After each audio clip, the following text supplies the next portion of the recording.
Hey everyone. So, have you ever had a great idea for an app, but then the thought of all that complex code just stopped you in your tracks? Well, we are right on the edge of a huge shift in how we build software. We're moving away from typing out cryptic commands and moving towards just talking. It's this incredible new thing called vibe coding, and we're about to dive into exactly what that means and why it's such a game changer. No, really, just take a second and think about that. What if you could build a whole application just by describing it, in plain English?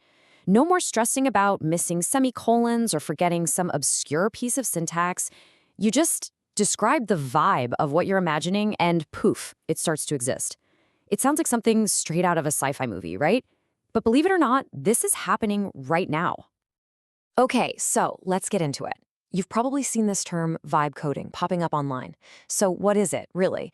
We're going to break down what it is and, where this whole idea even came from. All right, so at its core, it's actually pretty simple. Vibe coding is just a new way to develop software where you use AI to turn your natural language prompts into working code. That's it. You use your words, plain English, to tell an AI what you want to build. And the AI, it's kind of like your co-pilot, right? It takes your description and does the heavy lifting of translating it into all the technical, functional code that actually makes it run. So where did this term come from? Well, it was coined by an AI researcher named Andre Karpathy back in early 2025. And what he saw was this really fundamental shift in what it means to be a developer. It's not about grinding out every single line of code anymore. Instead, it's more like you're the director, guiding this super smart AI assistant through a conversation to get what you want. And this quote from him, it just hits the nail on the head. He said it's akin to forgetting that the code even exists. Just imagine that for a second. You're building and prototyping so fast, so fluidly, that you almost forget about the code humming away in the background. This is absolutely perfect for those moments when you just want to brainstorm, whip up a quick weekend project, or, try out a wild idea without getting bogged down. So, in the real world, vibe coding kind of splits into two main flavors. On the one hand, you've got what we can call pure vibe coding. This is that super fast experimental stuff we were just talking about, great for spitballing ideas. But then on the other hand, you've got responsible AI-assisted development. This is the professional way to do it. The AI is still your powerful collaborator, but the human, the developer, is firmly in the driver's seat. You're the one who reviews, tests, and ultimately owns every single line of code. Okay, so that's the what, now for the how. How does this actually work in practice? Well, the easiest way to think about it is as two different loops that work together. There's a micro loop for the code itself, and a macro loop for the entire application. So let's zoom into that code-level workflow first. Think of this as a really tight back-and-forth conversation.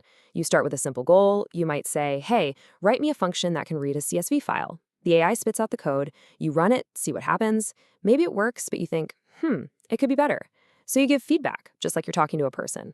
Okay, that's a good start, but now can you add some error handling? And you just go back and forth in this little loop until that one piece of code is exactly what you need.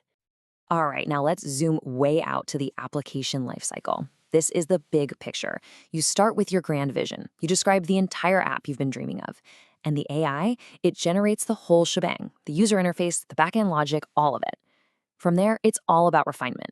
You use more prompts to add features, a human expert double-checks everything to make sure it's solid, and then get this, with one final prompt, or maybe just a single click, you deploy it for the whole world to see.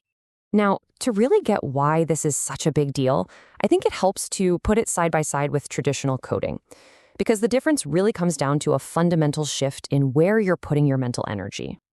With traditional programming, you're always down in the weeds, right? You're forced to focus on the implementation, the nitty-gritty details of syntax, keywords, commas, all the tiny things that can drive you crazy. Vibe coding, it just frees you from all of that. Your focus shifts completely to the outcome. You get to stay in that creative flow state, thinking about what you want to build, and you let the AI worry about the how. And this table breaks it down perfectly. Just look at the developer's role. It totally changes from being this architect and line-by-line implementer to being more of a prompter, a guide, a refiner. And the kind of expertise you need is different too. It's less about memorizing syntax and more about having a really clear vision of the functionality you want. And the result of all this? Speed. The potential to prototype and build is just so much faster. Okay, enough with the theory. Let's talk about how you can actually do this. If you want to give vibe coding a shot, what tools should you be looking at? Well, Google Cloud has a few great options, and the secret is just picking the right tool for the right job. So here are the 3 big ones you should know about. First up, Google AI Studio. This is for when you have an idea and you just want to see it fast. It's perfect for beginners. Then there's Firebase Studio. This is what you'd use for a new full-stack application. Something that needs a backend for things like user accounts or saving data. Finally, for the seasoned pros, there's Gemini Code Assist. This works right inside your code editor and acts like an AI pair programmer, helping you out with projects you're already working on. So let's see how this works with a quick example. Imagine you want to build a little startup name generator. With Google AI Studio, you could literally just type, "Build me an app that generates cool startup names." And boom, a working app just shows up. Then you can hop into a chat and say things like, "Change the background to dark gray," or "Make the button green." And when you're happy with the vibe, you hit one button and it's deployed to Cloud Run, live on the internet.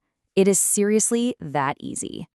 Okay, now let's level up to something a bit more serious, like a full-stack recipe sharing app. Using Firebase Studio, you could describe what you want, an app where people can create accounts and submit their own recipes. What's cool is the AI first gives you a blueprint, which is basically its plan of attack. You review it, give it the thumbs up, and then it generates the whole application. After that, you can just keep chatting with it to add more features, like, hey, add a favorites button to each recipe. And finally, let's look at how this fits into a professional developer's day. Picture this. You're in your favorite code editor, working on an existing project.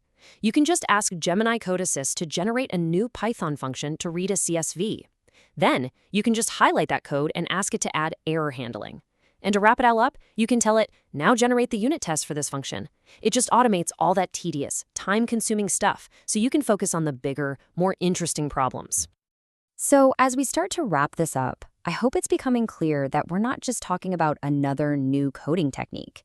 This is way bigger than that. This is a fundamental change in the very nature of creation itself. For one thing, it just demolishes the barrier to entry. Think about it. For the first time ever, you don't necessarily need years and years of specialized coding knowledge to start building that amazing idea you have. This is opening the doors to a whole new generation of creators and builders. And let's be clear, this is not about replacing expert developers. Not at all. It's about making them even more powerful. Vibe coding is like a massive force multiplier.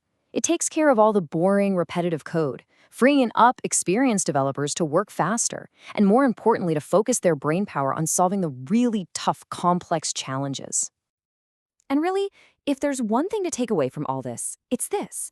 The focus is shifting. We get to spend way less of our time and energy on the how, the manual, line-by-line implementation, and way more of it on the what, the creative vision, the user experience, and solving problems in new and interesting ways. Look, at the end of the day, this isn't really about code. It's about closing that massive gap between a brilliant idea and a real working creation. When the tools themselves almost disappear, when they just get out of the way, your imagination can finally take center stage. So the only limit really is your imagination, which leaves just one question. What will you build?